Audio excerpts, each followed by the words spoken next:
Sommes live. Bonjour tout le monde. Bonjour Lisa. Salut. Toutes et à tous. Bonjour Barbara, Marie, Katia. Bonjour Virginie, Flore, Anne-Charlotte, Cécile, Aurore, Pascaline. Beaucoup de femmes, j'ai l'impression, ce Oui. midi. Bonjour à toutes et à tous aussi. Bonjour Nicolas, bienvenue. Anne, Karine. Bonjour à toutes les personnes qui se connectent petit à petit et bienvenue dans ce live métier en coulisses pour découvrir le métier de Lisa qui est le métier d'office manager et bien merci beaucoup Lisa d'avoir répondu un grand oui pour donner 30 minutes de ton temps pour aider les autres aujourd'hui. C'est génial et je suis très heureuse d'animer ce live à tes côtés. Donc bienvenue encore.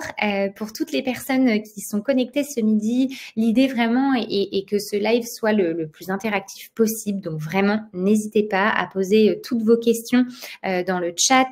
Je tenterai de les relayer au mieux auprès de Lisa au cours de sa prise de parole. Donc vraiment, n'hésitez pas, le chat est fait pour ça. Et d'ailleurs, peut-être avant de commencer, moi j'aime bien savoir d'où vous nous écoutez. Voilà, si certaines souhaitent mettre la ville, peut-être la région, le pays. C'est souvent chouette de voir à quel point voilà, vous êtes partout en France et parfois même à l'étranger. Pour ma part, je suis à Paris et je crois que toi aussi, Lisa. À Paris aussi. Je vois Essonne, Bretagne, Lille, Rennes, région parisienne, Nîmes, super, Lyon, région parisienne aussi, à Malakoff dans le 92, super, en Gironde, Paris. Bon, bah, on a déjà une petite représentation de la France. Donc, bienvenue tout le monde. Et pour commencer en introduction, avant de te passer la parole, Lisa, pour celles et ceux qui ne connaissent peut-être pas Chance, nous sommes une communauté d'entraide professionnelle et une méthode pour permettre à chacun, chacune, quel que soit son passé, simplement de trouver sa place dans le monde du travail et bien sûr du coup dans la société. Et pour ça, on a plusieurs parcours, programmes d'accompagnement et d'aide au recrutement. Et le programme le plus connu et que peut-être certaines connaissent déjà, c'est le bilan de compétences qui est là pour faire le point sur sa vie professionnelle et sur la direction surtout qu'on souhaite lui donner. Et la communauté d'entraide, quant à elle, a récemment lancé une initiative. D'ailleurs, peut-être qu'il y a des membres de la communauté parmi nous ce midi, qui est une initiative qu'on a appelée 3 minutes pour les autres et qui est voilà, une initiative altruiste, gratuite et ouverte à toutes et tous. Et le principe est très simple.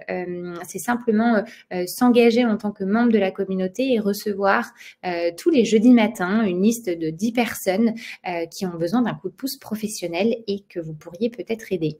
Et la base de cette initiative, c'est de pouvoir à la fois aider, mais aussi être aidé en retour.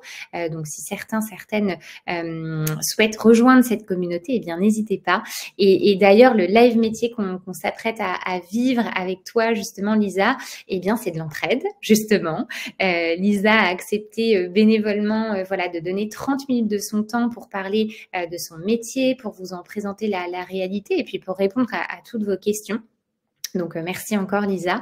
Et on a choisi sur cette édition spéciale de donner la priorité aux métiers en forte demande, donc des métiers pour lesquels il existe vraiment des opportunités d'emploi à la clé.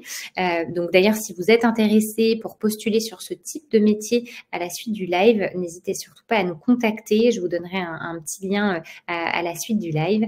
Et encore bienvenue, je vois qu'il y a d'autres personnes qui se connectent petit à petit. Bienvenue à toutes et à tous. Et je pense que je vais pouvoir te donner la parole, Lisa, peut-être dans un premier temps pour te présenter, nous parler de ton parcours et de ce qui a fait que tu en es arrivée à ce métier d'office manager aujourd'hui. Merci beaucoup.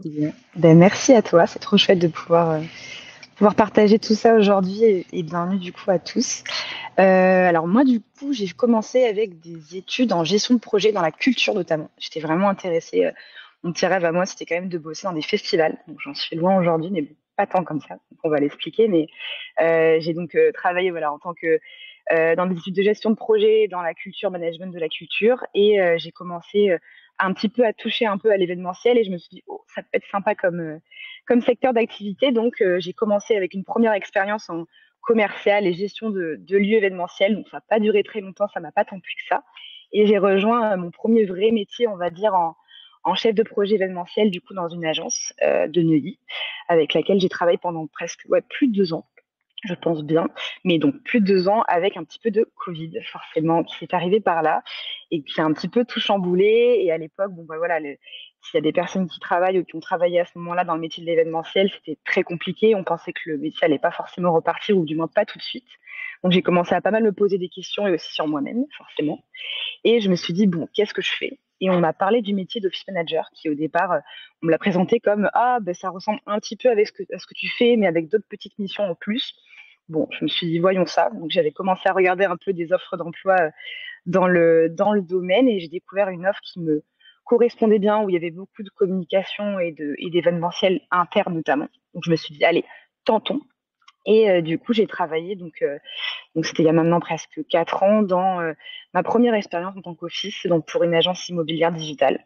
Et c'était un peu une très bonne surprise, puisque du coup, j'ai quand même pu faire énormément de choses nouvelles, parce que ça n'a rien à voir en effet avec le métier de chef de projet événementiel, mais il y avait quand même pas mal de choses qui se sont ouvertes à moi, des petites missions qui se ressemblaient un petit peu, et je me suis rendu compte aussi qu'on en reparlera peut-être, mais que dans la gestion de projet événementiel, il y a quand même beaucoup de choses qu'on retrouve, et dans la gestion de projet tout court d'ailleurs, dans l'office management.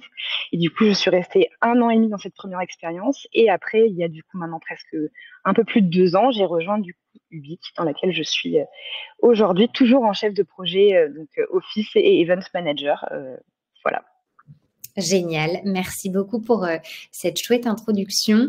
Peut-être pour rembobiner un petit peu le fil de ton parcours, enfin, selon toi, est-ce que aujourd'hui, je pense peut-être aux personnes qui nous écoutent et qui ont envie de faire ce métier, qui ont à cœur de se diriger et qui viennent peut-être pas de l'office management de base, est-ce que selon toi aujourd'hui, il est obligatoire, conseillé d'avoir une formation, de faire voilà, d'avoir une première expérience avant de se tourner vers ce métier? Est-ce qu'il y a des formations qui existent, des certifications? Comment est-ce qu'on arrive aujourd'hui à ce métier, notamment quand on ne vient pas de ce métier? Je pense qu'il n'y a pas de. Alors, il existe aujourd'hui de nouvelles formations et ça se développe de plus en plus. Et puis, on l'a très bien dit au début, c'est des métiers qui recrutent beaucoup, qui vont recruter énormément dans le futur. Donc, je pense que ça se développe pas mal aujourd'hui. J'ai pas d'exemple de formation, mais je pourrais en trouver si jamais quelqu'un en a besoin. Mais par contre, je pense pas qu'il y ait de formation nécessaire à faire. En fait, ce qui est bien avec l'office management, c'est que la fiche de poste, elle va être un petit peu différente en fonction des entreprises et de leurs besoins, en fait. Donc, finalement, ça peut, et c'est ça aussi qui m'a plu quand j'avais commencé à rechercher sur le métier au départ, j'avais trouvé une fiche qui ressemblait un petit peu à moi, ce que j'avais en termes de compétences, dans mes appétences aussi, dans, bien sûr, comment était l'entreprise, comment elle tournait son offre. Et je pense que, en fait, peu importe notre formation d'avant ou ce qu'on fait en tout cas aujourd'hui, on peut toujours trouver en fait des missions qui ressemblent à ce qu'on a déjà fait avant, même quand on a fait juste de la gestion de projet dans un domaine complètement autre. Ça nous donne des bonnes bases déjà pour pouvoir appréhender le métier. Et puis tout s'apprend forcément. Donc, je pense qu'on se forme aussi beaucoup sur le tas et en direct en fonction de l'entreprise qui nous recrute, quoi, finalement. Donc, je suis pas sûre qu'il y ait besoin forcément de formation particulière. Super. Bon, du coup, c'est plutôt encourageant, en tout cas pour les personnes qui souhaitent. Ça rassure. C'est super rassurant. Et peut-être par rapport au métier, du coup, d'office manager, est-ce que tu peux nous en parler? Donc, peut-être toi, avec le regard dans l'entreprise dans laquelle tu es aujourd'hui et qui, du coup, forcément sera différent dans d'autres types de structures. Est-ce que tu peux nous parler de la réalité du métier? Peut-être nous donner des exemples de tâches que tu accomplis au quotidien? Voilà, pour qu'on ait un petit peu de concret sur qu'est-ce que c'est que ce métier au quotidien. Bien sûr. Moi, j'ai eu beaucoup de chance puisque c'est une création de poste. Donc, il y avait eu un état des lieux qui avait été fait dans mon entreprise pour se dire, bon, concrètement, il y a pas mal de sujets où on a des besoins. Donc, on va recruter quelqu'un en office management. Mais moi, c'est vraiment, je suis arrivée, on m'a dit, voilà, aujourd'hui, on recherche un office. Donc, forcément, il y a les missions classiques dont je parlerai juste après. Mais ça va être vraiment à toi aussi de le construire, d'y ajouter des missions, d'y ajouter des choses que tu as envie toi aussi de développer. Et donc, c'était quand même une sacrée chance, puisque du coup, j'ai eu l'opportunité de me développer sur les missions qu'on me demandait au départ, mais aussi en créer d'autres et me faire une sorte de valeur ajoutée sur pas mal d'autres blocs métiers de cette fiche de poste. Donc ça, c'était quand même très, très cool. Mais pour le coup, là où quand je suis arrivée, c'était vraiment être l'office manager de la team Ubique, donc du coup de l'équipe qui compte aujourd'hui une trentaine de collaborateurs. Mais quand je suis arrivée, ouais, je pense qu'on était 20-25 à peu près. Donc c'est vraiment tous les sujets du quotidien, faire qu'ils aient les meilleures conditions de travail possibles pour travailler, pour pouvoir performer eux aussi. Donc s'occuper d'eux, faire de la communication, de l'événementiel. C'est très très très varié pour le coup. Il y a aussi une petite partie, on en parlait tout à l'heure, qui est rajoutée à ça et qui est aussi très sympa. Nous, on a des bureaux dans le 10e arrondissement de Paris et qu'on n'est pas tout seul. On gère les espaces pour pouvoir accueillir d'autres entreprises. On a 5 autres entreprises qui bossent aussi sur le même étage que nous. Et du coup, j'ai aussi une partie donc gestion et animation de tout cet appartement. Donc ça, c'est assez chouette, puisque du coup, je suis pas forcément leur office manager, mais j'ai des contacts quotidiens avec eux, ne serait-ce que pour organiser des petits déj, des moments de convivialité, de pouvoir aussi faire que les espaces soient agréables à vivre pour tout le monde et soient toujours au top et vivants pour pouvoir accueillir tout le monde dès le matin. Donc ça, c'est très cool aussi. Et après, j'ai quand même un gros bloc RH, développement RH, puisque du coup, je m'occupe bien sûr de la partie onboarding, offboarding, toute la forme, enfin pas la formation, mais la partie vraiment suivi collaborateur pour Ubique. Il y a aussi de l'onboarding, offboarding pour les colocataires qui sont avec nous, mais c'est un petit peu différent quand même. Et une partie aussi un petit peu recrutement que j'ai reprise depuis peu. Et enfin, un gros bloc quand même événementiel qu'on essaye de développer un petit peu, puisqu'on a des locaux qui sont très sympas chez Bic et on essaye de proposer de plus en plus, ça me tenait un peu à cœur, c'est bon passé d'événementiel, ces espaces du coup à l'événementiel du moins ponctuel pour pouvoir accueillir. Là, on accueille une personne qui fait des cours de théâtre d'improvisation le mardi soir. On va avoir des fois des personnes qui cherchent pour faire un petit after work. On a des espaces super sympas pour accueillir. Donc voilà, il y a ça aussi qu'on développe et que je développe à côté. Génial, merci beaucoup. Je vois que tu as déjà quelques petites questions dans le chat et je souhaitais faire le lien avec, là tu nous as parlé de la réalité du métier, des grandes missions et c'est vrai que je pense que c'est une bonne transition avec la question de Margot qui est sur l'aspect compétences techniques. Selon toi, est-ce que il y a aujourd'hui des compétences qui sont essentielles pour faire ce métier et si oui, du coup, est-ce que tu peux nous en parler peut-être En termes de compétences, je pense que alors je sais pas si c'est vraiment des compétences, je vais pas dire de manière un peu maladroite, mais d'avoir vraiment un vrai relationnel humain. C'est quand même un métier où il y a énormément d'échanges avec plein de personnes différentes, que ce soit les personnes qu'on a au quotidien dans notre équipe, mais aussi des prestataires ponctuels, des prestataires du quotidien, des personnes qu'on va rencontrer pour tous les petits soucis ou les petits plaisirs qu'on peut apporter dans les bureaux. Donc je pense que c'est quand même beaucoup, beaucoup d'échanges. Il faut avoir de la patience aussi, pour le coup. Donc ça, c'est des choses un petit peu qui vont des fois avec la personnalité, mais on n'est pas tous ultra patients pour plein de choses. Moi, la première, mais pour le coup, il faut quand même avoir un minimum d'envie, de relationnel et d'avoir du plaisir à échanger et à apprendre et à s'enrichir de l'humain, parce que sinon, ça peut être un petit peu, je pense, complexe, notamment pour ces... On peut pas avoir, je pense, à mon sens, d'office manager sans vraiment d'avoir des échanges quotidiens avec un bon nombre de personnes, même quand parfois la partie office regroupe beaucoup plus d'administratif ou de comptabilité, ça inclut quand même d'avoir un minimum d'échanges et d'échanges vraiment très réguliers. Donc je pense que ça c'est quand même une compétence à avoir et un petit socle quand même à avoir au départ. Et je dirais quand même aussi, même si je disais qu'il n'y avait pas forcément de formation, mais j'en ai beaucoup parlé, la gestion de projet c'est quand même hyper, enfin je pense que c'est très utile quand même, savoir vraiment prioriser, organiser sa journée. Il n'y a pas de journée vraiment type quand on est office, puisque du coup, on va arriver le matin. Certes, on va peut-être ouvrir notre boîte mail ou faire un tour de nos bureaux pour voir si tout se passe bien ou parler à nos collaborateurs. Mais au final, y a forcément beaucoup d'aléas, beaucoup de choses qui arrivent un petit peu de manière impromptue et qui n'étaient pas forcément prévues. Et en fait, chaque journée, à part les petits rendez-vous et réunions qu'on va avoir, elles vont être complètement différentes. Donc, il faut savoir bien gérer ses priorités, son planning, savoir gérer un petit peu ses tâches. Enfin, je pense que la gestion de projet, c'est quand même assez important. En fait, pour moi, toutes les missions que j'ai même citées tout à l'heure et tous les blocs dans lesquels je travaille sont des grosse gestion de projet dans laquelle il y a des petits sous-projets. Donc, en fait, il faut quand même avoir un minimum d'organisation. Ça, c'est essentiel pour moi, je pense. Super, merci beaucoup pour ta réponse détaillée. J'espère que ça répond à votre question, Margot. Tu as d'ailleurs Katia qui te demande si, alors l'anglais peut être obligatoire sur ce type de poste en fonction aussi des interlocuteurs avec qui tu échanges. J'imagine que ça dépend aussi des clients de l'entreprise, de si vous êtes aussi en interne, une entreprise internationale ou pas. Est-ce qu'aujourd'hui, toi, dans ton quotidien, tu utilises l'anglais ou est-ce que c'est quelque chose qui n'est pas forcément un prérequis pour le métier, en tout cas aujourd'hui chez Ubique? Alors, chez Ubique, c'est pas un prérequis. Pour le coup, notre clientèle, elle est uniquement en France, basée en France. Il y a quelques clients à l'étranger, mais c'est très rare. Je sais que les commerciaux, pour le coup, peuvent avoir des échanges des fois en anglais, mais moi, en tout cas, à mon quotidien, c'est pas le cas. Moi, je le conseille par contre, parce que je sais que beaucoup d'entreprises le demandent. Souvent, c'est des entreprises, en effet, qui sont soit basées en France et qui ont des clientèles donc étrangères, soit qui vont avoir plusieurs bureaux, et notamment, ça arrive beaucoup, ça, dans l'office management, d'avoir un bureau, par exemple, basé en France où vous allez postuler, et d'avoir par contre des antennes à gérer aussi à l'étranger.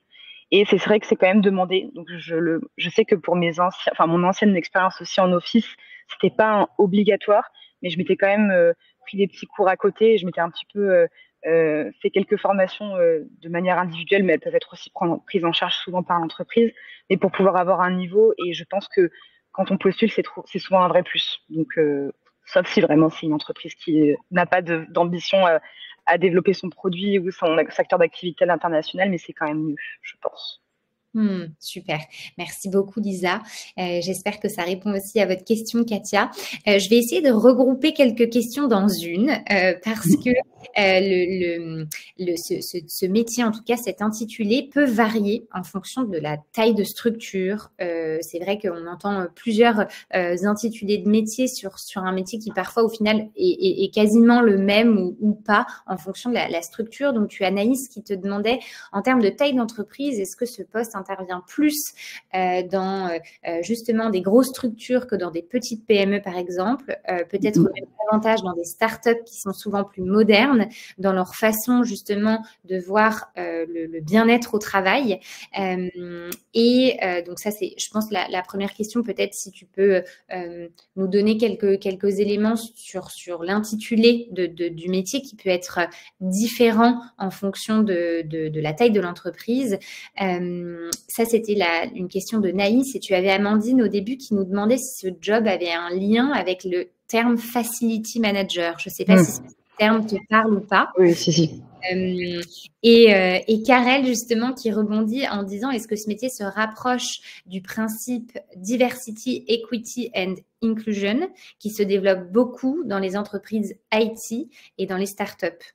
Donc voilà, peut-être pour toi déjà, de nous partager, voilà, est-ce que ce poste varie en fonction de la taille de l'entreprise et puis après, peut-être qu'on reprendra après s'il te manque quelques billes en fonction des différentes questions. Je pense qu'en effet, alors déjà, la fiche de poste et le poste en question varient énormément, ce que je disais au départ, je pense, en fonction de la taille de l'entreprise. C'est sûr qu'aujourd'hui, je pense que certaines petites entreprises, notamment l'exemple du BIC, il est parfait, ont des besoins qui commencent à se développer sur la partie bureau, sur la partie équipe, le fait de vouloir fidéliser, de vouloir animer ses équipes, de vouloir créer du lien, de vouloir avoir de la centralisation sur la communication en interne, etc. Et aussi peut-être des besoins en termes de ressources humaines, en termes d'administratif, comptabilité, mais qui ne nécessitent pas forcément une personne dédiée à chacune des missions que je viens de donner, et fait le choix en effet de prendre une office ou un office manager pour pouvoir gérer ces solutions et ces missions-là. Donc ça, c'est sûr que une petite boîte va plus avoir de facilité à pouvoir prendre un poste dans ce sens-là, qui va avoir différentes typologies de missions et pouvoir les gérer au même titre, entre guillemets. Après, par contre, il y a des office managers qui existent dans plein d'énormes entreprises et qui, pour le coup, vont avoir des scopes un peu différents ou plus poussés sur cette missions dont j'ai parlé. Donc, qui vont être vraiment, alors on parlait du facility, pour le coup, ça va être en effet une grosse entreprise qui prend un facility manager, elle va vraiment, alors j'imagine, il va vraiment avoir des missions dédiées aux liens créés entre les collaborateurs, à une partie vraiment animation de la communauté, à une partie peut-être aussi vraiment gestion des prestataires et des bureaux dans son ensemble. Ça peut vraiment varier en fonction aussi des bureaux en question, parce qu'il y a beaucoup d'entreprises qui sont des fois dans des coworking ou dans des fois des bureaux opérés où certains services sont déjà gérés. Donc en fait, finalement, ce bloc-là, il est déjà j'arrive plus à trouver mes mots, mais il est aujourd'hui utilisé et géré par une autre personne que l'office manager. Ça dépend du besoin aussi.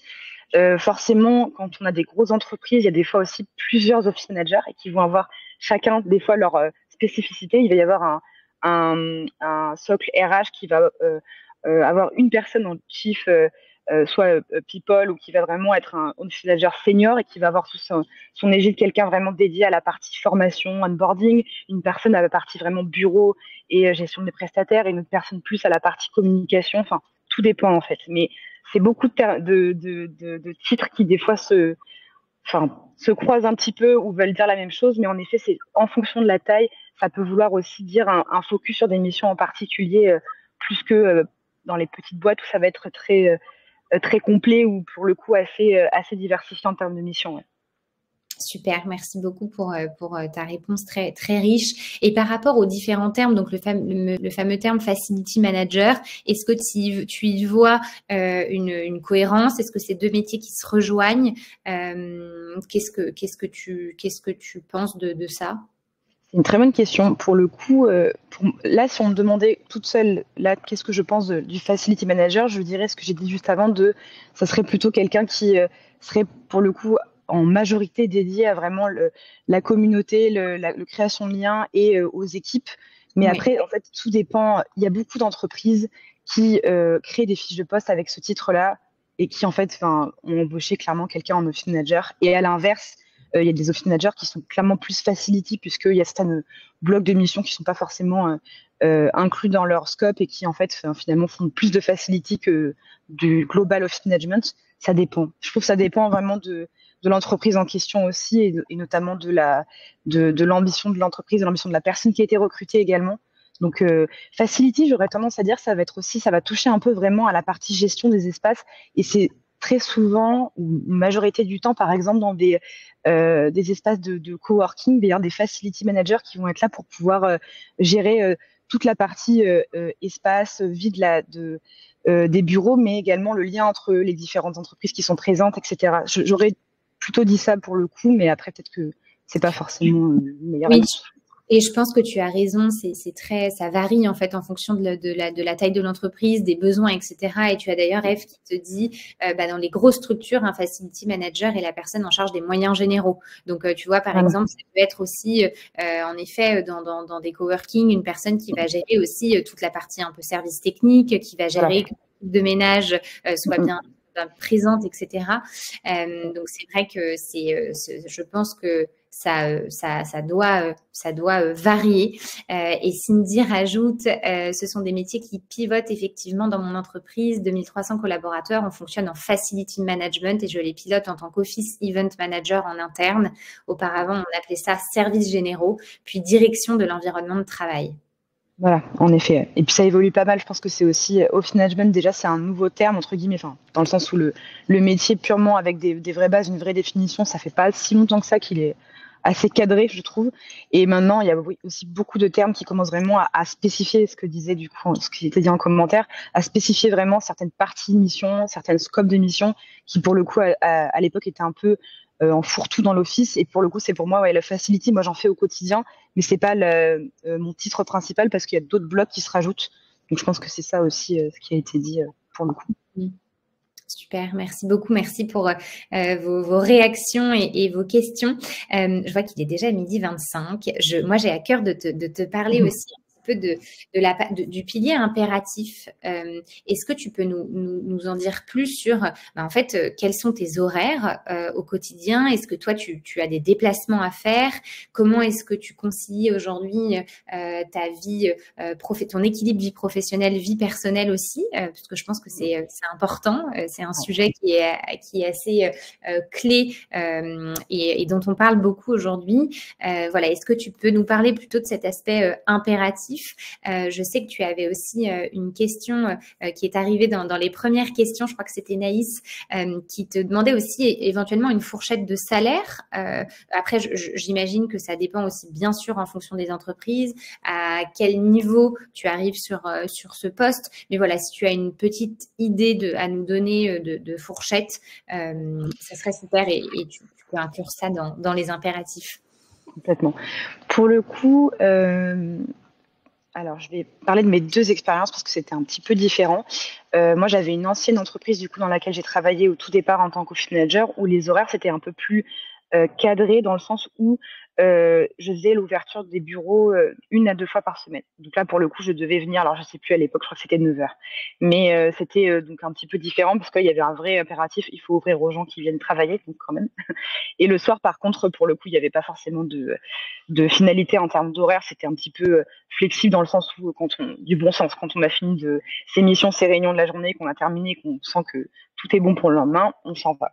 Là, pour le coup, chez Ubix, c'est un petit peu similaire, mais dans le sens où là, les bureaux sont à ouverture autonome. Donc, du coup, il n'y a pas forcément de sujet d'ouverture et d'accueil, mais c'est assez flexible. Moi, je vais arriver au bureau pour 9h30 et je vais repartir à 18h30, 19h, un peu avant des fois. Enfin, ça dépend en fait de ce que j'ai dans ma journée, de ce que j'ai fini ou pas fini. Et en fait, c'est pour le coup, on prend vraiment la flexibilité au niveau des horaires et c'est le cas pour tout le monde. J'ai de la chance d'être dans une entreprise où l'office manager il est identique avec toutes les autres corps de métier dans le sens où il n'y a pas une question de rester plus tard pour je ne sais quoi faire après que les collaborateurs soient partis.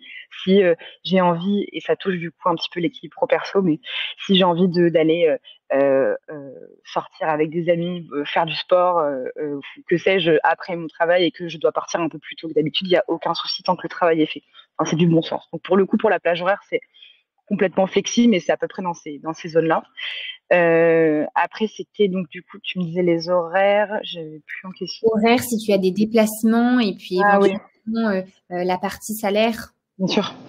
Pour ce qui est des déplacements, du coup, c'est pareil. C'est complètement. Alors, nous, on est vraiment basé à Paris et j'ai pas de déplacement spécifique à faire, mais on va avec toute l'équipe pour le coup tester souvent des espaces de bureau pour pouvoir mieux en parler, en tout cas notamment pour les commerciaux à leurs clients et aussi pour communiquer sur ces nouveaux espaces qui des fois sont des espaces qui viennent d'ouvrir ou des espaces qui cherchent encore à avoir des locataires et du coup donc ça fait partie un peu des déplacements pour le coup puisqu'on va avoir une journée complète un petit peu partout ou France ou dans l'Île-de-France pour pouvoir découvrir des espaces.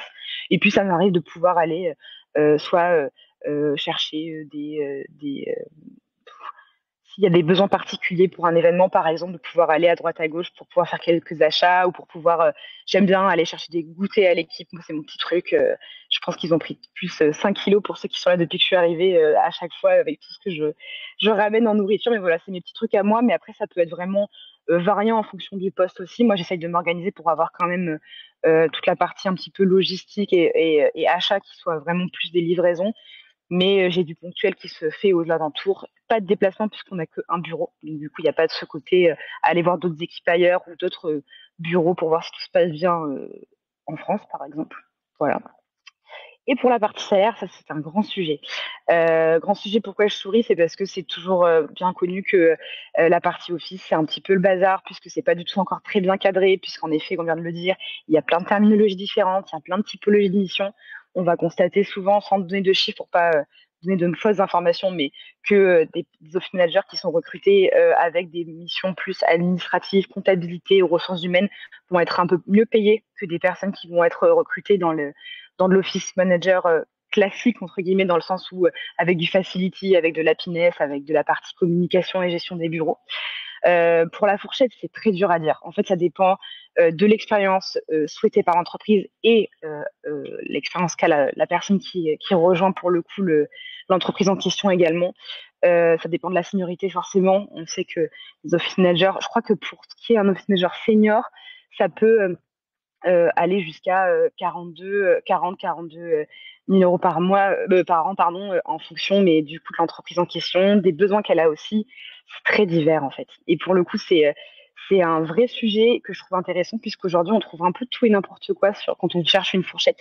Il n'y a pas vraiment de vraies bonnes. Il y en a une récente qui a été faite notamment par Lia Bazin, du coup, qui est assez connue dans le monde de l'office management et qui a fait une vraie grosse étude avec plus de, je sais plus quel est le nombre d'offices qui ont répondu à cette étude et qui du coup parlait également des salaires. Donc je l'ai pas forcément relu, mais ça pourrait être intéressant pour les personnes qui cherchent des informations à ce sujet, puisque là il y a vraiment c'est très récent et du coup ça sera beaucoup plus pointu sur la tranche d'âge, la seniorité et du coup la fourchette en question.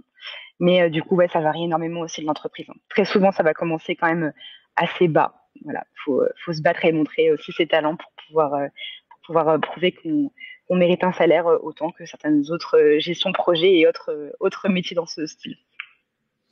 Merci beaucoup, Lisa. Je vois qu'il est déjà 12h31. Peut-être pour conclure, tu avais des questions à ce sujet au début, mais si tu devais donner des conseils pour des personnes qui souhaitent justement postuler sur ce type de métier, des sites éventuellement qui recensent peut-être ces éventuelles opportunités, est-ce que tu conseilles de voir en direct avec les entreprises? Est-ce que tu conseilles est-ce que tu as des conseils sur comment en fait rechercher un métier, des emplois, enfin tout simplement des offres d'emploi d'office management.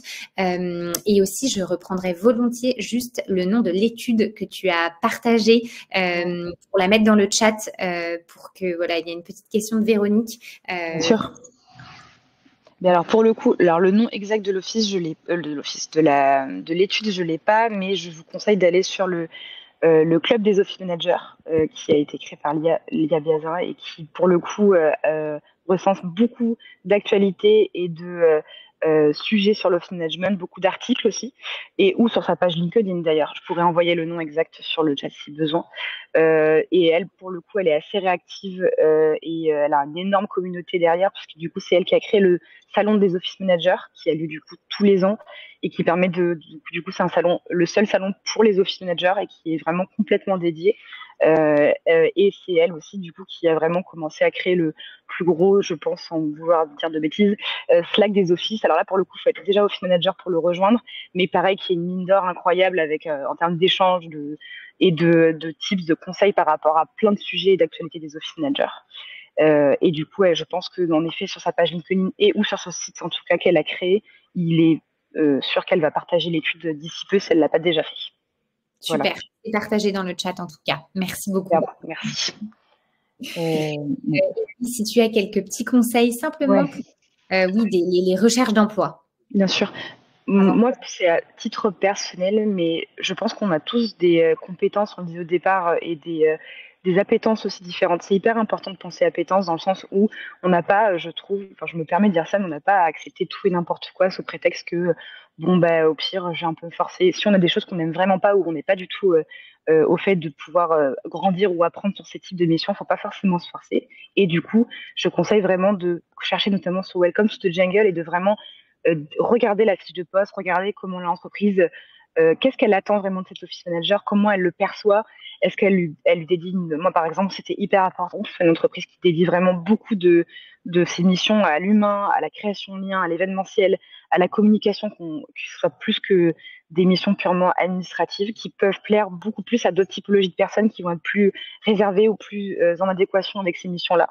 Donc pour moi c'est vraiment un travail un petit peu long, mais de vraiment pouvoir détailler la fiche de poste pour vraiment avoir un fit avec, ne serait-ce qu'au départ, toutes les missions qui sont attendues et se dire ça me correspond bien et je me sentirais bien là-dedans. Ça peut toujours être plus sympa de pouvoir postuler à de vrais postes où il n'y a pas juste écrit on recherche un office avec une tranche de salaire de temps à temps, contactez-moi en message privé, ou des fois ça fait un peu peur, on ne sait pas trop où on va tomber. Et sinon, franchement, sur le côté réseau, LinkedIn, je trouve que c'est quand même hyper intéressant pour ça. Il y a vraiment de plus en plus de choses qui sont faites à ce niveau-là, en termes de, ne serait-ce que, on recherche un poste en office management, il y a 30 000 personnes qui vont proposer, vont connaître des entreprises qui recherchent. Ça peut toujours être un bon levier aussi pour pouvoir avoir des offres de qualité ou au moins avoir de ventes d'offres et de pouvoir en faire son petit tri de son côté aussi, je pense. Génial, merci beaucoup pour la richesse de tes réponses, merci à toutes et tous pour vos questions. Peut-être je vous ai également mis dans le chat si voilà vous avez un projet professionnel qui est clair, que vous recherchez du travail ou peut-être pas encore, mais si vous êtes voilà à l'écoute du marché, on vous invite aussi à vous inscrire sur Chance Recrutement afin de pouvoir voilà recevoir des offres ciblées et alignées avec vos envies et priorités professionnelles. Donc je vous ai mis le lien dans le chat, n'hésitez pas, et n'hésitez pas également à suivre les recommandations de Lisa par rapport aux recherches d'emploi. Et Lisa, encore merci 1000 fois pour tes 30 minutes géniales. C'était très instructif. Tu as beaucoup de remerciements dans le chat, donc merci pour ton temps. Merci à toutes celles et ceux qui ont été présentes et qui ont posé plein de questions. Merci beaucoup. Je vous souhaite une excellente journée, excellente fin de semaine et merci encore Lisa et à bientôt. Merci beaucoup. Au revoir. Salut.